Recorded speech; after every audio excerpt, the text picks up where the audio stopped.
నమస్తే. ఈరోజు వీడియోలో 21 నుంచి 22 నెలల వయస్సు ఉన్న పిల్లల ఎదుగుదల కోసం నవచేతనలో సూచించిన యాక్టివిటీల గురించి మనం తెలుసుకుందాం.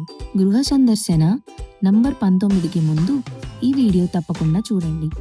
ఇంటికి వెళ్ళినప్పుడు ముందుగా 21 నుండి 22 నెలల పిల్లల్లో వచ్చే ఎదుగుదల లక్షణాల గురించి తల్లిదండ్రులకు చెప్పండి.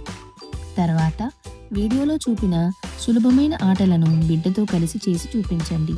ఆ తర్వాత ఈ ఆటలు రోజూ బిడ్డతో చేయమని తల్లిదండ్రులను మరియు కుటుంబ సభ్యులను ప్రోత్సహించండి. ఈ పనులు చేస్తే 24 నెలల వయస్సు వచ్చేసరికి పిల్లలు సాధారణంగా ఇలా చేస్తారు. బొమ్మను లాగుతూ కూడా నడుస్తారు, ఇంటి పనులను అనుకరిస్తారు, శరీరంలోని 1 లేదా అంతకంటే ఎక్కువ భాగాల పేర్లు చెబుతారు. ఈ పనులు రోజూ చేస్తే బిడ్డ ఎదుగుదల బాగా జరుగుతుంది.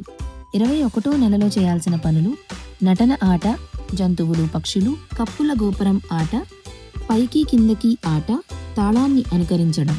22వ నెలలో చేయాల్సిన పనులు: చెప్పులను వేరు చేసి జత చేయడం, బంతితో ఆడడం, బొమ్మతో దాచిపెట్టి వెతికే ఆట, రంగుల చేతుల ఆట.